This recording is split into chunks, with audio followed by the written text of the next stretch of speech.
तो है NEET aspirants, welcome और welcome back to my channel. तो कुछ लोग मुझसे मेरे स्टडी रूटीन के बारे में पूछ रहे थे, तो मैं उन्हें बता दूँ अभी जितना टाइम है हमारे पास उसके हिसाब से आपको पर डे 2 चैप्टर करना पड़ेगा, तभी आप अप्रैल के 10 तारीख तक ख़त्म कर दोगे। तो 20 दिन हमारे पास मॉक टेस्ट के लिए टाइम बचेगा, क्योंकि जितना आप टेस्ट दोगे उतना ज़्यादा आपका नंबर इंक्रीज़ होगा। तो जल्द से जल्द हमें पहले सिलेबस कंप्लीट करना है। तो आपको पर डे 2 चैप्टर करना पड़ेगा। फिजिक्स केमिस्ट्री का आप एक चैप्टर ले लो, और या फिर बायो का प्लस में एक ऐड करना है आपको, या तो फिजिक्स का एक चैप्टर करो या फिर केमिस्ट्री का, लेकिन दोनों के साथ एक आपको बायो का चैप्टर ऐड करना ही है। तो ये है मेरा स्टडी का टाइम टेबल 12 आवर्स का। तो आप अपने हिसाब से टाइम मैनेजमेंट कर सकते हो, आपको कैसे कितना बजे करना है, तो इस हिसाब से देख लीजिए। ये है मेरा, तो ये है हमारा आज का टू डू लिस्ट। आज है हमारा चैलेंज का डे 11।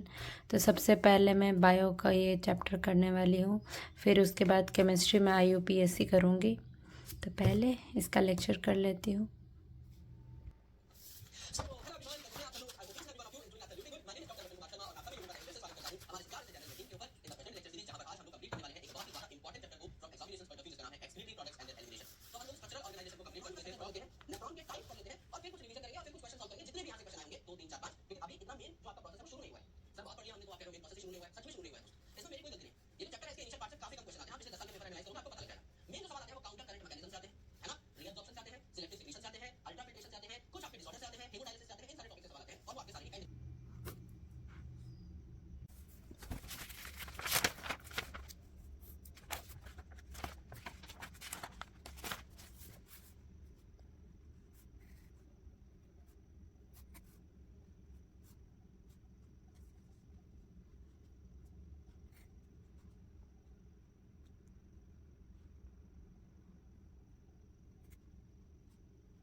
तो बायो का टारगेट हुआ कंप्लीट। अब बारी केमिस्ट्री की। हेलो अच्छा नमस्कार, चलिए शुरू करते हैं। तो आज का लेक्चर है हमारा यूपीएससी नॉर्मल नेचर, बहुत ही बेसिक चैप्टर होता है ये, और इस चैप्टर में आप सभी लोगों को सवाल आना चाहिए। पेपर में अगर सवाल आए तो आपसे बन जाना चाहिए, सवाल गलत नहीं होना चाहिए, ठीक है ना। तभी आप ये सारे के सारे सवाल एक एक करके हम सही करेंगे, हर एक चैप्टर एक सवाल आपका जो है इंपॉर्टेंट बन जाएगा। और ऑर्गेनिक केमिस्ट्री में अगर आपको सारे सवाल सही करके जाना है तो भाई साहब उम्मीद सीरीज को एकदम बेसिक से फॉलो करिएगा। आज के लेक्चर से लेकर के लास्ट लेक्चर तक अगर आप ऑर्गेनिक केमिस्ट्री को कंप्लीटली अच्छे से देखते हैं तो आपका एक भी सवाल नीट 2025 में छूटने वाला है। आइए होमवर्क का सीरीज के बारे में समझ लेते हैं। बहुत छोटी बात है, एक मिनट अब एक सीरीज समझ लेंगे। एक मिनट एक मिनट तो सही मतलब बहुत ठीक है। हर मतलब बता देना चाहिए और इसमें क्या क्या मल्टीपल का भी डिफरेंस हो सकता है, CH2 या उसके मल्टीपल का भी डिफरेंस हो सकता है, ठीक है। तो ये क्या है, आप ग्रुप और series of organic compound each containing characteristic functional group, ये अदर फंक्शनल ग्रुप होना चाहिए। अदर फंक्शनल ग्रुप नहीं है जैसे अलग है जनरल फॉर्मूला, ठीक है। Form of the series and the member of the series are called functional group, ठीक है। डिफरेंट मॉलिक्यूलर फॉर्मूला ऑब्वियसली होगा, क्यों CH2 का डिफरेंस है। डिफरेंट मॉलिक्यूलर मास, अगर मॉलिक्यूलर मास डिफरेंट है मान ले तो मॉलिक्यूलर मास भी अलग होगा, और डिफरेंट CH2 ग्रुप होंगे।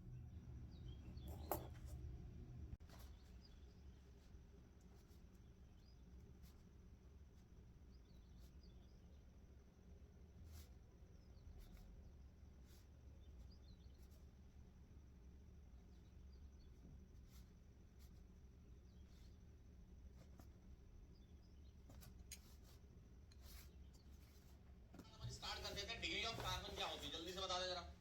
डिग्री ऑफ कार्बन क्या होता है? The number of carbon atoms, the number of carbon atoms directly attached with the carbon, मतलब जिस भी कार्बन की आपको डिग्री चाहिए उस कार्बन से डायरेक्टली कितने कार्बन कनेक्टेड हैं, इसको हम क्या बोलते हैं? डिग्री ऑफ कार्बन बोलते हैं, ठीक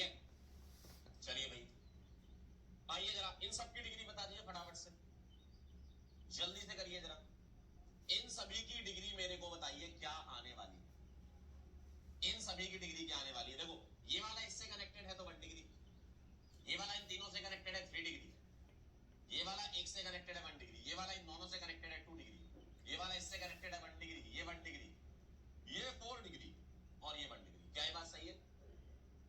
क्या ये बात सही है? ठीक है। अभी बज रहे 4:30, तो फाइनली सब कुछ मेरा हुआ ख़त्म। अब मैं सहरी करके नमाज़ पढ़ के फिर सो जाऊंगी। Thanks for watching, bye bye.